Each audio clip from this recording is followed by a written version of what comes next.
Good evening, everybody. Thank you so much for joining us today on yet another Destiny Education webinar.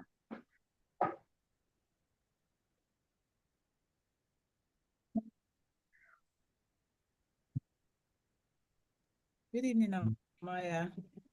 Good evening, Iburunke. Good evening.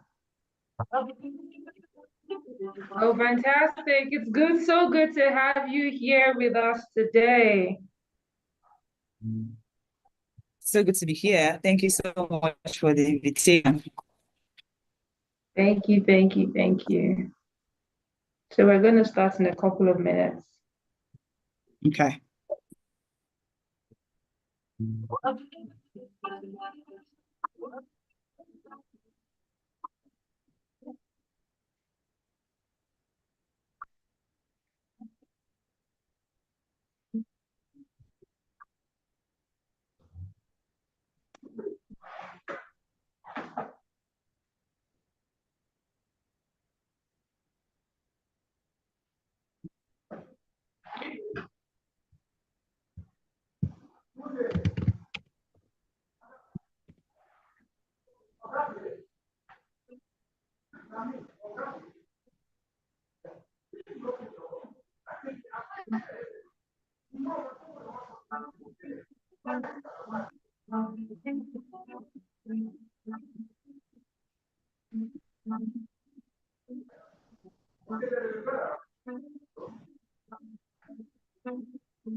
Fantastic.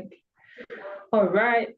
Thank you, everyone that has joined in today. Thank you so much for joining us on yet another episode of the Destiny Education webinar. And so, in today's episode, we are going to be having a conversation around the subject of future ready educators' skills.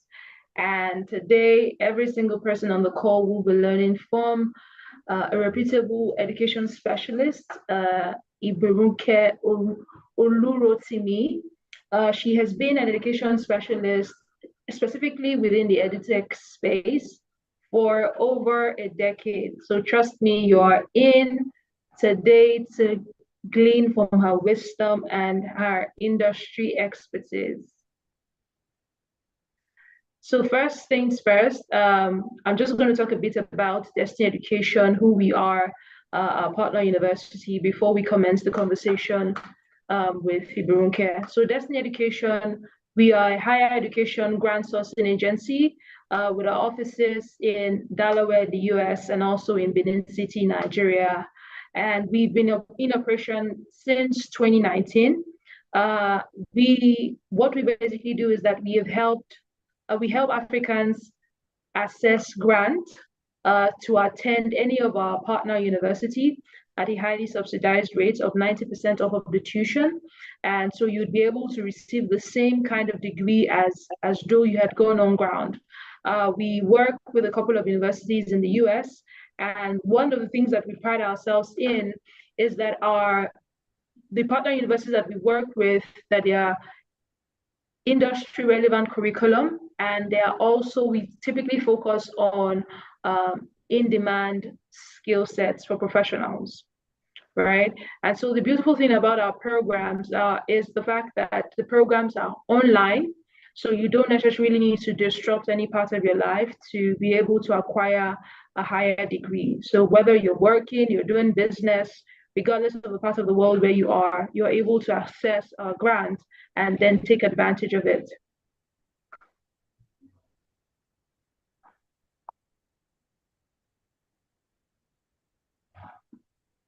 So yes, and typically, like I mentioned earlier on, our programs are structured in a way that our curriculum meets the today's job market demand. The program 100% online, globally recognized, industry relevant. Our faculty members are people that have over a decade of experience. So for some of them, they have over 2 decades of experience in the field. And so as long as you're in Nigeria and you're an African, you're able to access that grant. So that enables you pay just 10% of the tuition to advance your education. Our courses start out every 5 weeks, so you're able to sort of start out the program every 5 weeks. So you don't have to wait for like four sessions a year, but every 5 weeks you're able to commence the program. And the programs that we do have are business related, IT related, technology, and also in education as well. Okay, I think that we are done with, okay, our partner universities, Trident University and American Intercontinental University. They are both under the American Intercontinental Educational System. So before we start the conversation, a couple of housekeeping rules. So first off, as long as you're on the call, you have the opportunity to be able to drop your questions within the Q&A box somewhere around. Then click the chat box, you'll be able to drop your message. So the questions or your messages. When we are done with the conversation, we'll definitely take your messages as well. And for inquiries, please do send us an email at advisors@destinyeducation.com. Okay, thank you, everyone. Fantastic. So we'll go right to the heart of the matter. So before we proceed, I think I would like to sort of read out Iburuke's bio. Do you mind us doing that, or you just want to introduce yourself? She's already smiling. Do you mind doing that, or I don't mind. I don't mind. Yeah. Okay, fantastic. So everybody gets to, fantastic. So Iburuke Olurotimi is an experienced instructional design and education leader. She leads the leadership and development arm at New Globe's regional operations. Her work ensures that thousands of teachers and school leaders receive the right capacity development support to deliver life-changing education to hundreds of thousands of children. New Globe serves both a bridge international academies and across our government partnerships in Nigeria, EdoBest, EcoExcel, Bielsa Prime, and QuaraLearn. That's amazing. She is an enthusiast development professional and excellent facilitator with rich experience across the corporate and social sector. She has established competence in monitoring and evaluation programs, program design, implementation, research, project development, capacity development support, training, and facilitation. As a skilled facilitator and coach, she has led multiple capacity development support programs for organizations including British Council Nigeria, Faith Foundation, Ovia Bryan Foundation, Daily Trust Foundation, Mavis Computel, Designing Futures, LIP Africa, Junior Achievers Nigeria, MacArthur Foundation, Northern Education Initiative, Ogun, and Lagos State Government. She provided technical support for the INDIS, that's the annual Pan-African Education Innovation Summit, focused on identifying and scaling education innovation, and the Educational Partnership Center. As a program manager, she has led donor-funded programs, including the Nigerian program targeted at improving transparency and accountability in the public sector, and the Google Zoom Kuye Terror to prevent a learning slide for children in northern Nigeria during the pandemic. She led the TEP Learning Academy, where she designed both online and offline learning programs for education and development sector stakeholders. She provided program leadership on all learning academy briefs, development and delivery of bespoke open enrollment online and offline learning training programs. She is a published author of I Thrive, a 160-page fiction based life skill guide for teenagers with a chronicle which chronicles her ideas of what secondary school education should look like. She leads a life skill academy for teenagers and has been impacting teenagers using offline and online learning and monitoring programs since 2017. Wow, wow. With a clapping ovation with the emojis, guys, the emojis in the chat. Let's give a warm round of applause to Guruke. So thank you so much for joining us. I feel super delighted and honored to have you here with us. Thank you, thank you, thank you, thank you. Thank you, Amaya. Thank you so much for having me, and I am so excited to be here tonight. Fantastic. So I think we'll just sort of delve into tonight's conversation. So Right. my first question to you would be around what critical skills do future educators need to thrive in the global teaching environment? Well, I would start by saying I can identify at least four. Okay. Fantastic question, by the way. Critical skills that future educators need to thrive, because I know that, especially within the context of sub-Saharan Africa, there are a lot of people who don't want to become teachers. That's the truth. Like, so many people don't want to do anything in education. They don't want to touch it with a long spoon. They'll tell you, I don't want to do, but it's actually a very rewarding and excellent, career path that any young person should consider. I can identify at least four skills that is needed for those who are looking to, progress in their career in the education space. First of all, which is the chief of them all, pedagogical skills. As an Okay.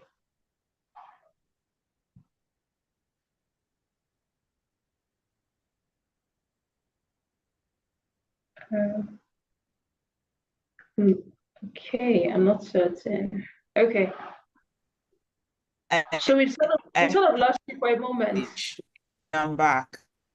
Yeah, Fantastic. can you hear me now? Fantastic. Yes, we can. Can you hear me now? Yes. Oh, okay. Yeah. So like I was saying, I said I can identify at least four skills.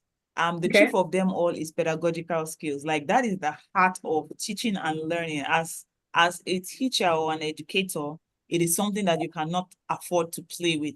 And, just thinking about pedagogical skills, of course, being able to understand that there are various ways that people learn, and you must come to the classroom or come to your space with that realization that you're not going to meet people who you are going to be teaching on the same level, who are going to be on different levels. So first one I mentioned, pedagogical skills. Second one, 21st century skills, which I believe that everybody on the call will agree with me is very critical. Being able to have a critical mindset, like ask questions, probe, like things come to you as an educator. You don't take everything or take things at face value. Really asking the right questions and knowing the kind of questions to ask. Like, should you ask open-ended questions? Should you ask closed-ended questions? Because trust me, in the process of probing and asking questions, you will discover a lot of things. Being able to communicate verbally, communicate excellently in writing, it is very, very critical. The third set of skills would be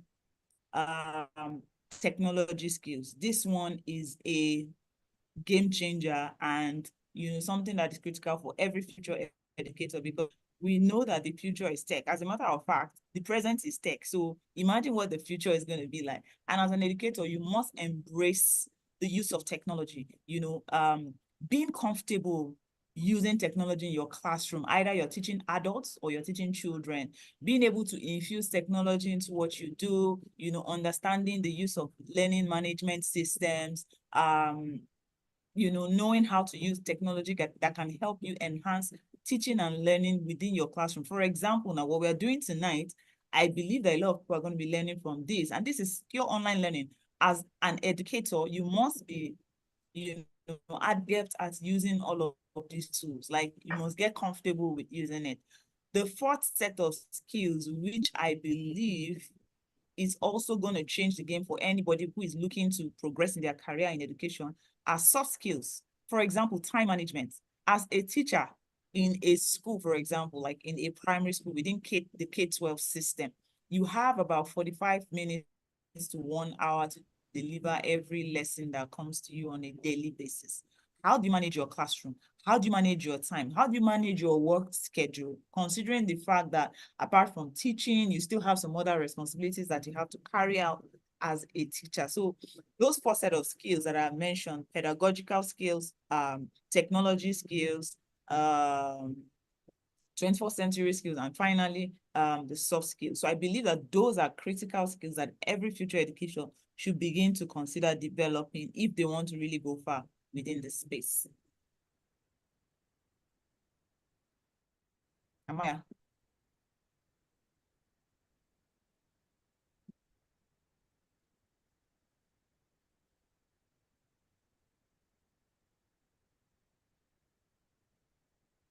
Please, can you still hear me? Confirm you can still hear me.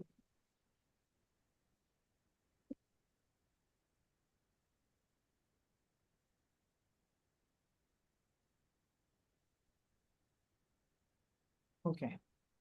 All right. So yes, I can hear you. Okay. oh, Okay. Did you guys lose me for a bit? Can you hear No, me? no, no. I can hear you. I can hear you. Okay. Yeah, so I outlined 4 critical sets of skills. The first one, pedagogical skills, 21st century skills, being comfortable with the use of technology, and then finally, soft skills. There are so many others, but at least those 4 come to mind, immediately. Fantastic, fantastic. I like the part when you talked about technology, and people having the mindset that technology is for the future. And you're like, no, it's not for the future, it's right now. You have to be cognizant of that it is right now. Fantastic. Exactly. And thank you so much for sharing with us. So my next question to you is, how does gaining global perspective, improves an educator's ability to connect with diverse student population? How does gaining global perspective, especially now that people are more open to sort of like remote work, and so you have like a diverse kind of audience or learners to like deal with. So how can an educator gain a global perspective in improving their educational ability to connect with like a diverse kinds of learners? So I believe that, having a global mindset and a global perspective has so many, it has so many benefits. And the first one that comes to mind, considering that, apart from, just looking at the place where I work currently, I work in an organization that has operations in about 7 countries of the world. And just thinking about that, how, having a global perspective can help someone who is an educator. I believe that one of the first things that it will do for you is to understand that life is beyond the borders where you reside. So if you reside in Lagos, Nigeria, or in Benin, Nigeria, you know that the world is larger than just where you reside. Like, there are people in different parts of the world that you can connect with.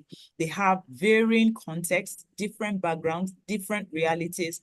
One of the things that a global perspective will do for you is to help you understand that within your classroom, there are diverse kinds of learners. There are diverse kinds of people.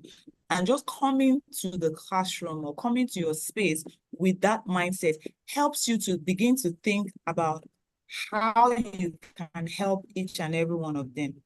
You can have 20 kids in a class, and they are all at different levels in their numeracy or in their literacy. You can have 20 adults in the classroom. They are different levels in, whatever it is that you're teaching them. So having a global perspective helps you to understand that there is diversity in the classroom, in the workspace, in everywhere that you find yourself. And it helps you to prepare for that diversity. Diversity in thought, diversity in learning experience, diversity even in life experience. So people are coming to this space where you are with varying life experiences, and you must be cognizant of that. So you will teach 5 people the same thing, and then you will assess them and you realize that somebody is doing really well because they have a life experience that somehow maybe connects with what it is that you have taught them and it has brought it to life for them. Or you have three of them not doing well, and you're asking yourself, is there something that I have done wrong? Is there something that I haven't done well? All of these things help you to understand that there is diversity, and you must understand this. You must understand cultural differences, especially now that we have opportunities where even teachers can be exported abroad. Imagine that as a Nigerian, you're being thrust in an American classroom, for example. Like, you must understand the nuances of the American culture. You must understand that the way you do things in Africa is different from the way they do things in the world. Even within Nigeria alone, if you go from the south and you go up north, you realize that the classroom and everything, it just changes. Like, it's very different. So having a global perspective helps you to know that you must be culturally sensitive, you must be culturally smart, understand that people have varying life experiences, and you must come with that mindset to want to reach every one of them. So it puts the onus on you to ask yourself the questions: how can I ensure that everybody that is within this classroom, I'm reaching them, right? I remember something at AIU when I was at AIU. By the way, I'm an AIU grad, a very proud one, by the way, thanks to Destiny Education. And one of the things that I enjoyed very much about my time at American Intercontinental University is the fact that we had this called Muse on the online campus. So our learning materials would be in different forms. We would have it in audio, we would have it in video, we'll have it in text. And I know that the thinking behind that is to cater to different kinds of learners. So they know that some are visual learners, some people are auditory learners, some people learn just by studying text. So they ensure that each and every one of us in the classroom with our varying needs were still reached by the learning experiences that we had. So I feel like this is one very critical thing that having a global perspective as an educator can do for you. Fantastic, fantastic. I like the part where you highlighted that it's very important to be culturally sensitive, and just be open, be culturally sensitive, because what is applicable in one region might not necessarily be applicable in another region. So thank you so much for highlighting and sharing that with us tonight. So my next question would be, what role does technology play in shaping the future of education, and how can educators stay ahead of the curve? What role does technology play? Okay. I know that I will speak a lot from my experience. I know that one role that technology has played in my own life and in my own career is my ability to access something that otherwise I would have been unable to access.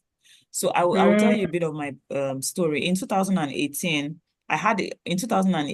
I got a scholarship worth thousands of dollars to travel to study abroad. And I did study abroad in South America in 2018. And that was before the pandemic, right? In 2021, I made, some attempts to want to go to the United Kingdom to further my education, but it was impossible because, first of all, the world had been plagued by a pandemic, an economic downturn, and because of the effect of, the 2018 trip, the effect it had on my family, my marriage, I thought I don't want to consider leaving them again for another 1 year. So I was looking out for opportunities that could help me achieve what I want, what I would have otherwise, gone abroad to achieve.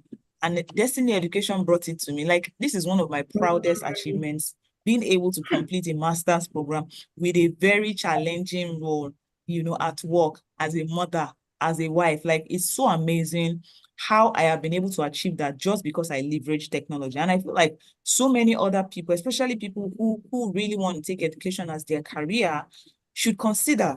Because the truth is, people, the first thing that comes to mind when people think about these things, they say, oh, it's very expensive. Yes, it's very expensive. But organizations like Destiny Education have brought it to you so that you'll be paying a very tiny fraction. I remember now, Amaya, you remember our story now.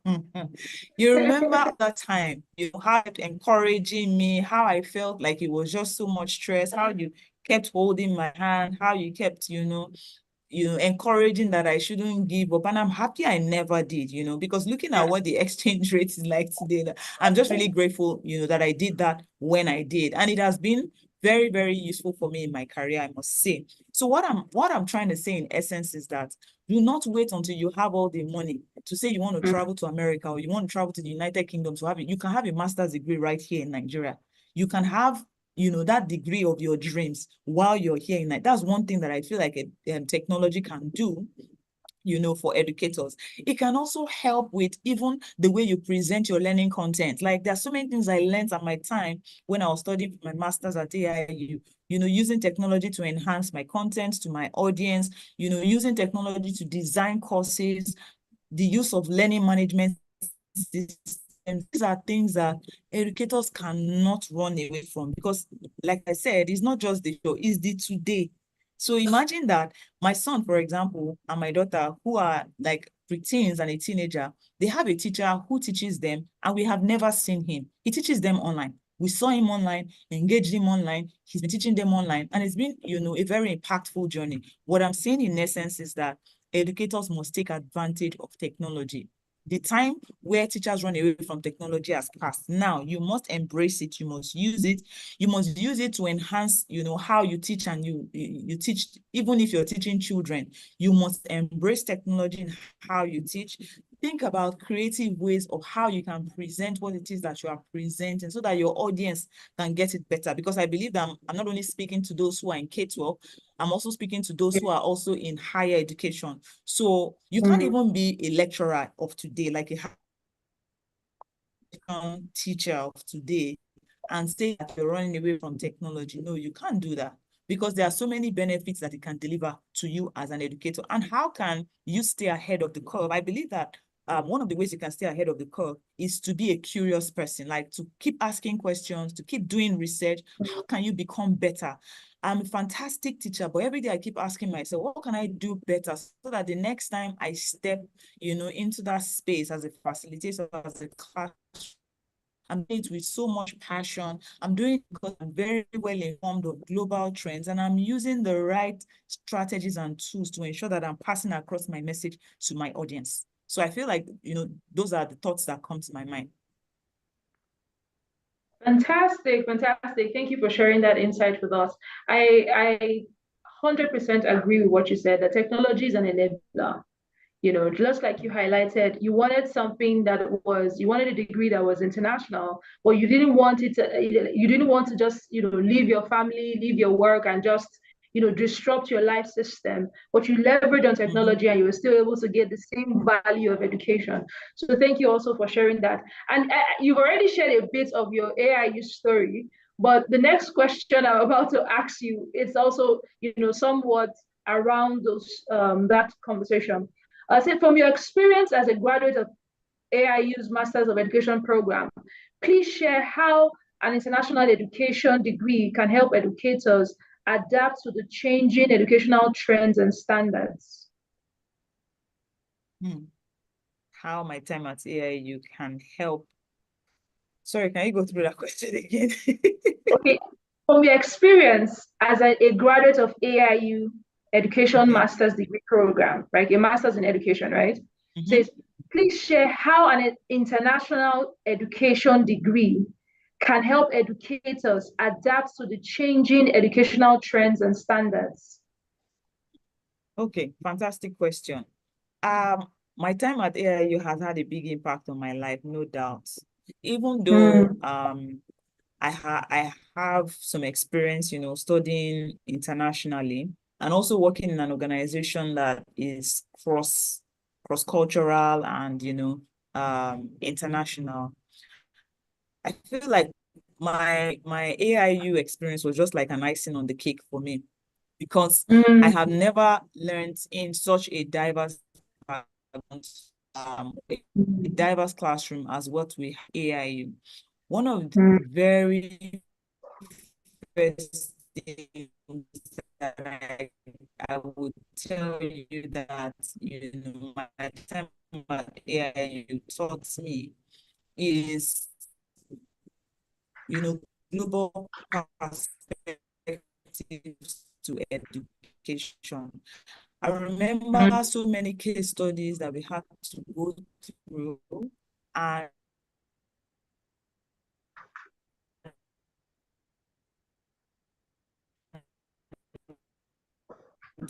while I'm going through those case studies, which mostly were, you know, partly American, I was also able to bring my own source to the table as an African, living in sub-Saharan, bringing the experiences that are growing up, the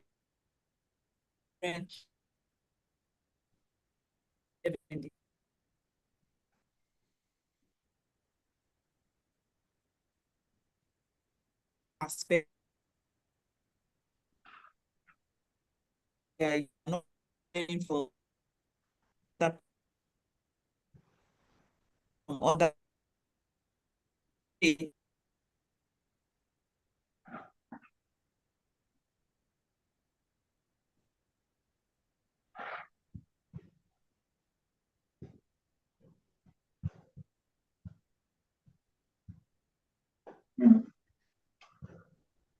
I think I'm guessing she dropped off due to network, but she'll definitely log in back. I'm guessing she dropped off due to the network connectivities, but I'm very sure she'll log in back. So please, if you do have any questions, Iburuke will take your questions when she's done with the session. But in the meantime, you can drop them in the chat box. Okay, we have her back. Welcome back. I don't know what's happening to my internet today. I have no idea, but I'm so sorry about that. Okay, can you hear me now? Fantastic. Yes, we can.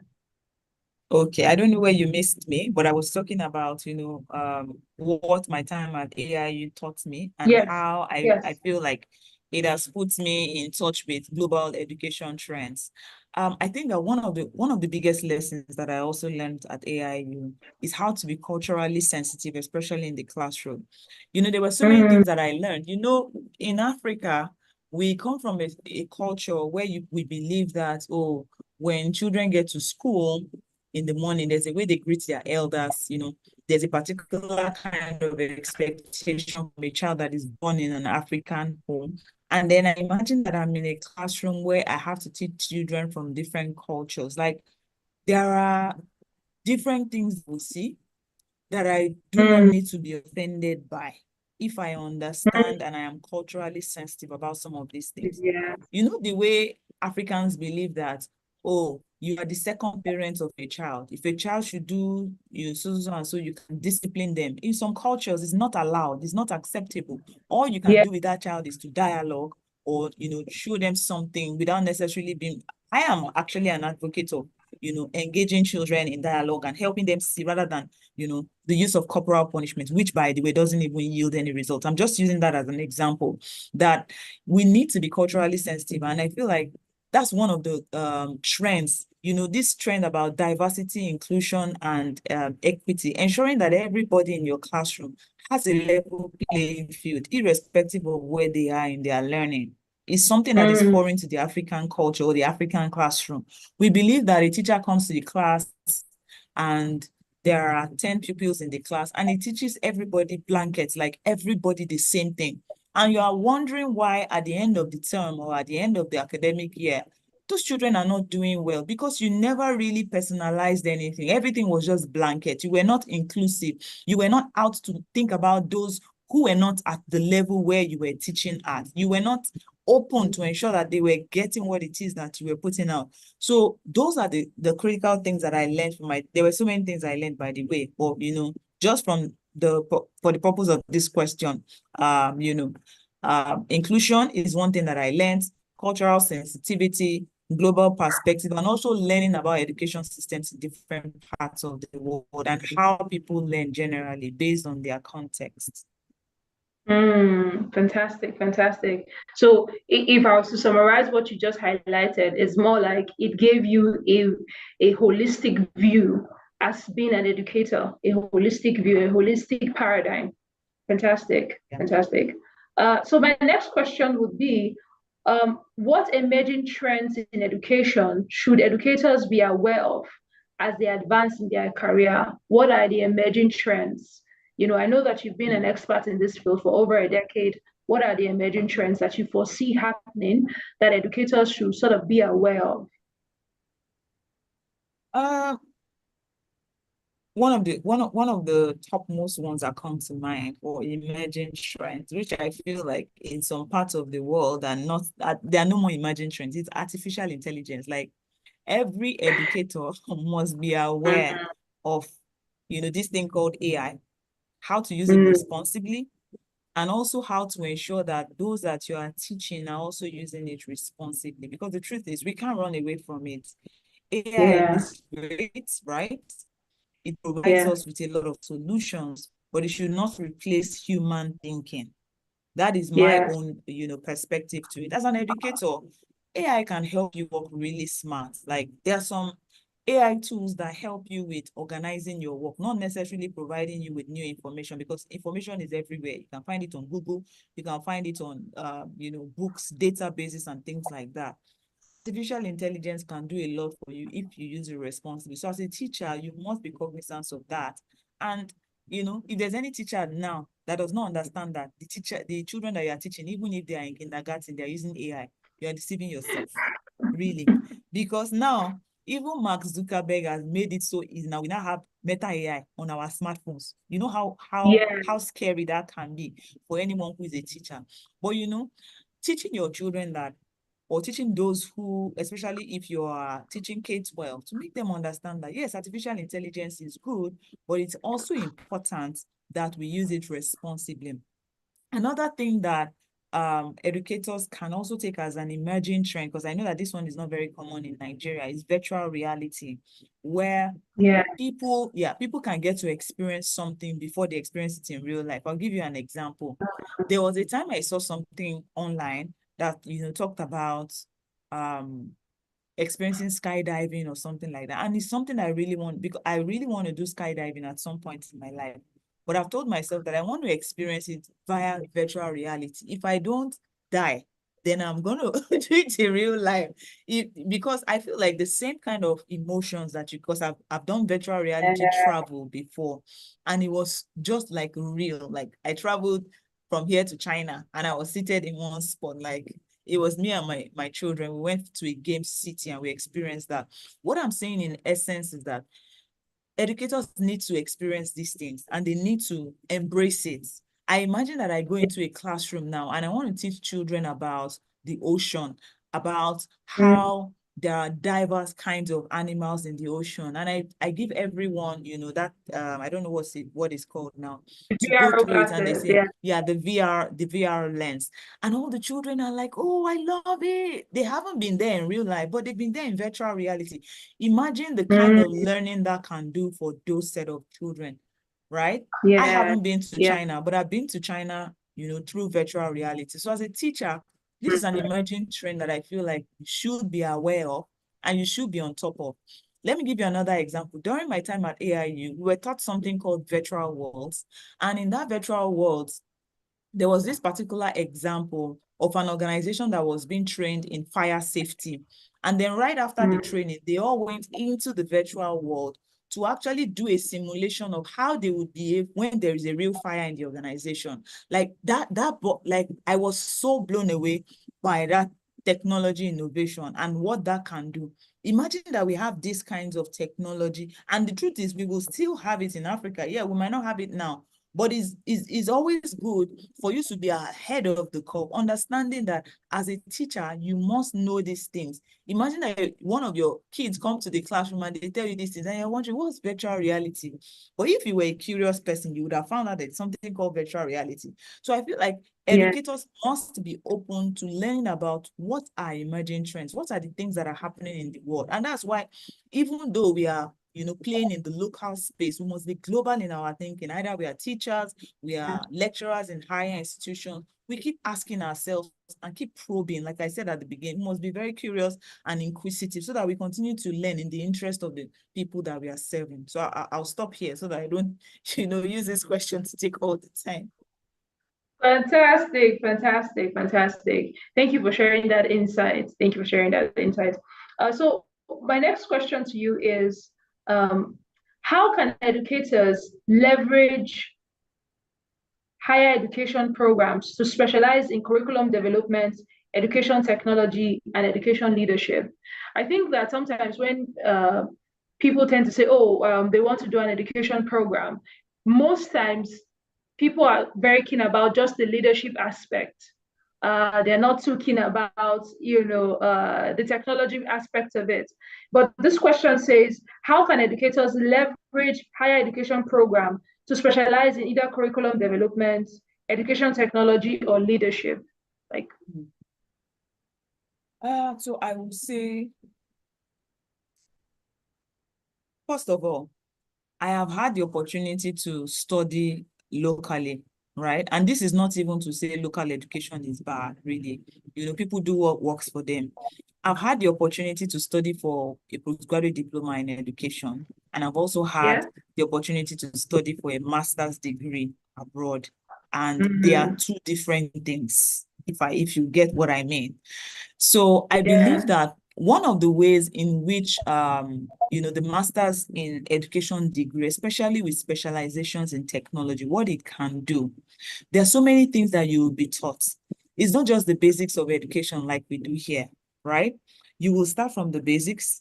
You will take it up to learning theories, learn about how do people learn? What is the science and the art Mm-hmm. behind teaching and learning? These are the things that we were not taught in the postgraduate diploma that I did, in Nigeria, like I said.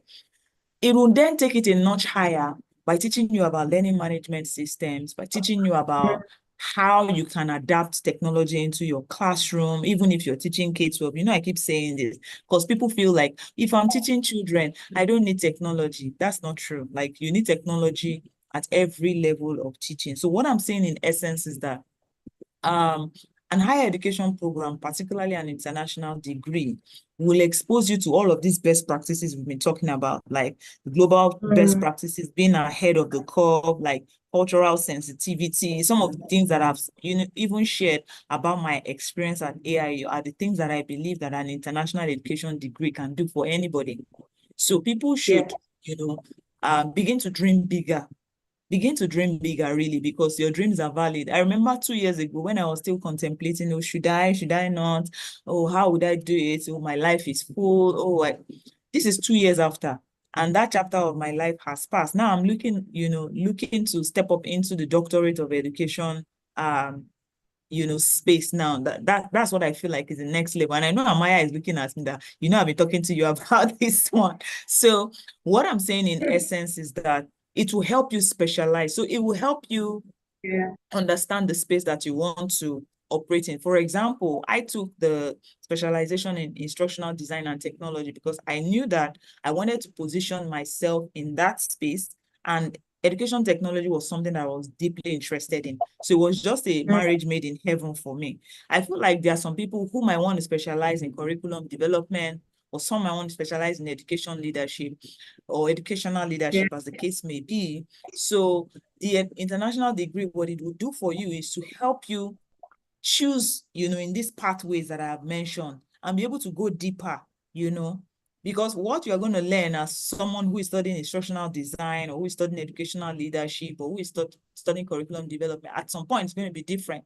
We might do the basics at the Yeah. beginning, but when we really get to the nitty-gritty of it, everyone is going to focus on the areas that they're specialized in. So I feel like Yeah. anyone that is contemplating, that has that dream, and you're at this point contemplating, just bite the bullet and just go ahead and do it. You will be glad that you did. Fantastic, fantastic. So my next question to you now is how can how can teachers use global education technique to foster creativity, critical thinking, and problem solving in students? How can educate, yes, how can how can teachers use global education techniques to foster creativity, critical thinking, and problem solving in students? Hmm. Anyone who has gone through, an international education experience, or has had access to global education, one of the things that you will agree with me is that something called project-based learning, it will never be foreign Yeah, to you. yeah, Understanding that you know, all our experiences as students, maybe as Nigerian students, has been 2+2. What is 2+2? 2+2 is 4. Okay. If somebody wants to give that to you in form of project learning, they'll say, okay, there are two people who live in two communities and they are working, there's a way this thing will be coined. And the thinking behind it is that by the time you are done solving this problem, there's a particular kind of skill that I want you to acquire. I don't just want you to be able to do 2+2. I want you to be able to do 2+2, right? But I want you to be able to translate that 2+2 into your everyday living.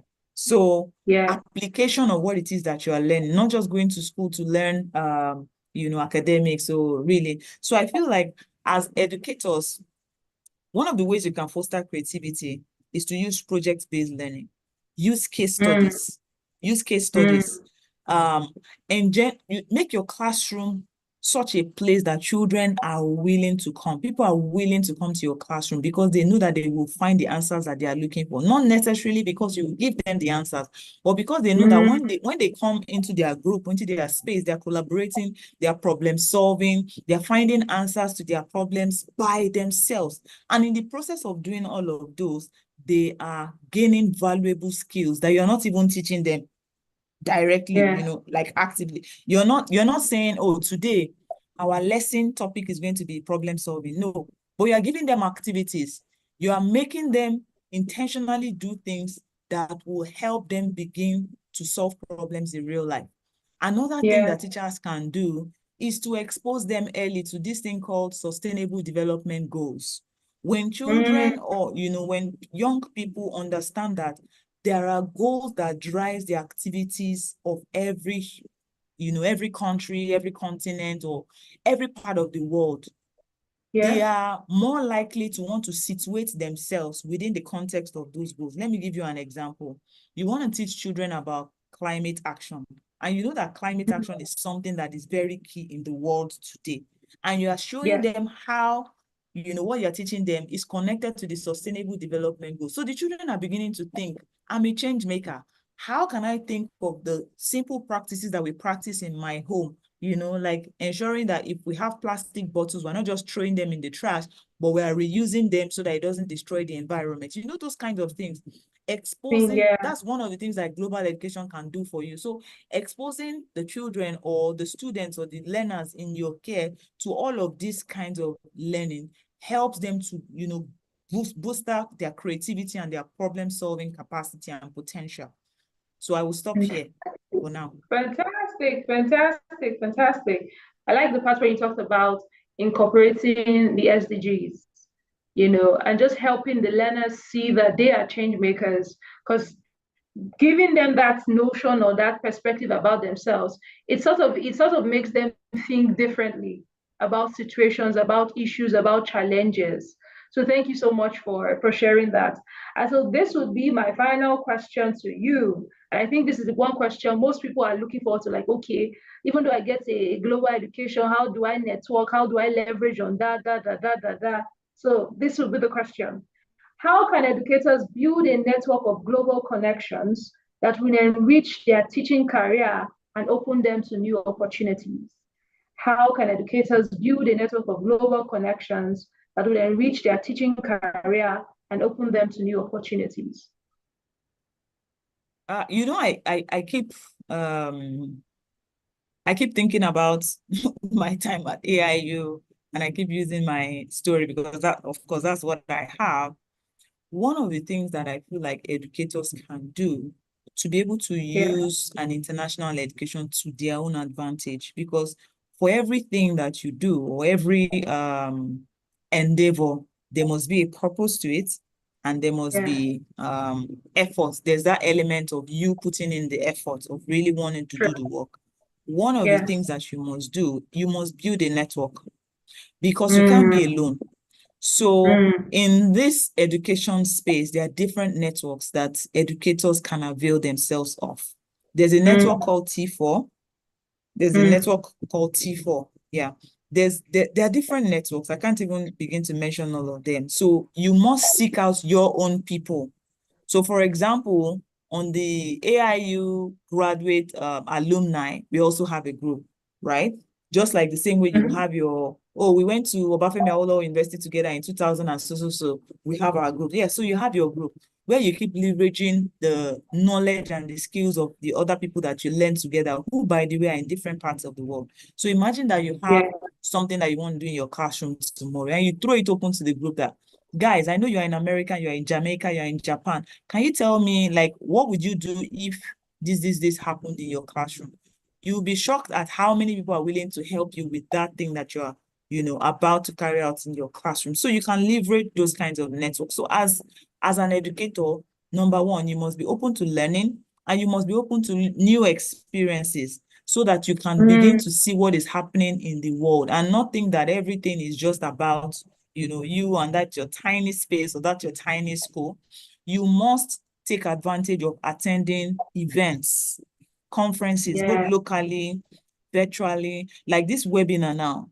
I imagine I've put it on my LinkedIn, I put it on my WhatsApp, I throw it open to a lot of people to say, please come and listen to me speak, but at the end of the day, come and also learn, because I work with a lot of educators. What I'm saying in essence is educators must take learning very seriously. If you're in the business of teaching and learning, you can't stop learning yourself, because you cannot pour Yeah. from an empty vessel. So you need to keep Yeah. learning. You need to keep attending conferences. Don't get tired. You need to read books. You need to be a reader. You need to be a researcher.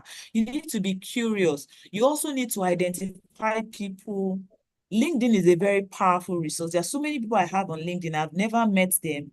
I have somebody who is mentoring me, who is an American. I met her like 3 years ago on LinkedIn, and we've been constantly in touch. She was an education leader leading charter schools in America. So what I'm saying in essence is be open to new opportunities, be open to new experiences, be open to new relationships within the space that can help you improve your skills, your competencies, and your network. Trust me, when the Yeah. opportunities come and these people know about these opportunities, they would always reach out to you to say, oh, I saw this and I think that you're a great fit for this. How about trying this out? How about, using this? I just read about the global monitoring report, and I think that there's something important that you should learn from it. Let me share this resource with you. Oh, there was something that was shared during the what's this thing called, United Nations General Assembly, and I think that it's going to be very useful for teachers in your part of the world. I'll send it out to you. These are the things that you can, leverage on: networks, associations, even taking certifications. For example, as a teacher in Nigeria, you must register with the Teaching or Teacher Registration Council of Nigeria. Taking, those kinds of steps helps to show that you are serious about your career, because when opportunities come, these are all of the things that will set you apart as an educator. Yeah. Hmm. Fantastic. Fantastic. I'm guessing she has a bit of network glitch. Well, I hope every single person on the call, you've been learning a lot of things from Iburoke That's, tonight. Yeah, so for a minute we can weren't you hear me? hearing you. So we can, yeah, for a minute we weren't Oh, hearing. okay. Can you hear me now? Is it better now? Yes, we can. Yes, we can. Yeah, Yes. I was just giving like some final thoughts to say that if you are in the business of teaching and learning, meaning that you Yeah. are an educator, you must never get tired of learning yourself. You must never get Mm, tired of learning new things, of reading up new things, of researching, of being curious, asking questions. It must be a lifestyle. I have never met anyone who is an educator and they will tell you, I don't like reading or I don't like studying. It's just our way of life. We can never stop because we are lifelong learners. So that thing about lifelong learning, we are the ones that model it to the other people in our society. So I'll end on that note. fantastic, fantastic. Thank you, thank you, thank you, thank you so much. It has been an insightful session with you tonight. I'm going to just check the chats if we have questions. I'm going to check the chat now if we have the Q&As, if there are any questions. Okay. All right. All right. So I'm just going to sort of talk a bit about the grant and how anyone that is interested can typically take advantage of it. So through the Destiny Education grant, you're able to access a fully accredited American degree program at a highly subsidized rate. So typically something that will cost you over $26,000 per academic session, you get to pay just a fraction, which is $2,600 per academic session. And so even with that, you don't have to pay the lump sum. If you can't afford to pay the lump sum, you can definitely make instrumental payments. First term is $1,400. Second term is $700. The third term is $500. A master's program costs $4,000. An MBA program is still the same price point. An MSIT program is still the same price point. But if you're planning on doing a doctoral program, you get to pay $2,600 per academic session. And typically, our doctoral programs are within 36 to 48 months, depending on your background and also depending on your level of experience within the field. The next question would be, let's see. Okay, programs that we have available. We have MSIT, which is Masters of Science Information Technology, and we have 4 specializations: IT management, cybersecurity, data analytics, and general management. We also have education. We have adult education and e-learning, education administration, and leadership for pre-K-12. And for healthcare, we have healthcare management. And for MBAs, we have an MBA program. Please note that all our programs are fully accredited by the Higher Learning Commissions. And also our business program is accredited by the Accreditation Council for Business Schools and Programs in the US. And so for a person thinking of just hearing and saying, oh, accredited. So our accreditation is regional accreditation. So typically in the US, there are 2 kinds of accreditation. There's regional and there's national. So we have regional. So what that means is that the acceptability of that degree is wider. The acceptability of the degree is wider. So whether you take it to Australia, to the US, to Europe, it still has the same relevance that it would have in the US in those spaces as well. We also do have bachelor's program, specifically in business, in healthcare, information technology, criminal justice, and as well as accounting. So yeah, and we do have associate programs.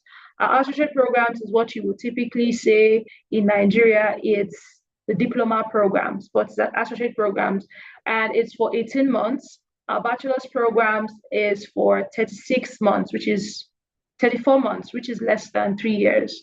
Our master's, 10 to 11 months, you're done with your master's program. So yeah, I think that will be all for now, I guess. Okay, that's pretty much it. So okay, fantastic. Next steps. For anyone on this call that would like to take advantage of our offer, please do go to our website, destinyeducation.com, and fill out the form, and you will be contacted within the next 48 hours. Documentations that are required are relatively simple, depending on the particular program that you're applying for. But the documentations are really simple. We do not ask you for English proficiency because we believe that as a Nigerian, that your prior learning would have been in English, so you wouldn't have to provide English proficiency. And also you get to attend via the virtual campus and participate in orientation online, and you start out your program. So yeah. So the first point of call for your next steps, please do head to our website and destinyeducation.com or destinyedu.com or destinyedu.ng. Any of those 2 websites, you'll simply be able to connect with us. So yeah. I guess that will be all. So thank you so much, Iberuke, for joining us tonight. It's been such a delight and a pleasure having you with us, sharing your experience, your expertise with every educator on the call tonight. And I'm pretty sure that everyone on the call has learned a lot, how to have like a global perspective, regardless of your location, how to just be culturally sensitive, how to keep developing yourself and how to open up yourself for new opportunities as an educator. So, Ma, thank you so much once again for sharing with us tonight. Thank you, thank you, thank you. Thank you so much for having me. It's been a pleasure being here. You know, just listening to you sharing the next step. I was just taken back to 2 years ago when I was also making this decision. It's been a life-changing one. Thank you so much. Thank you.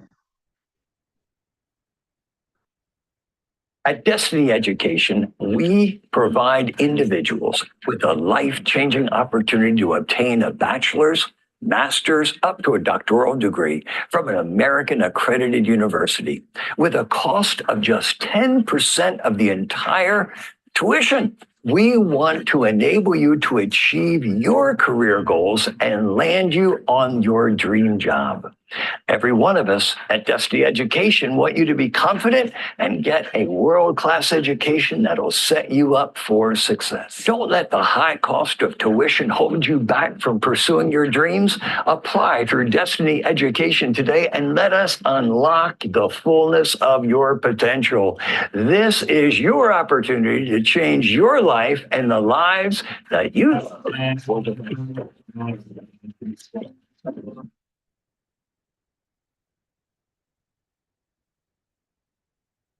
Okay, thank you, everyone.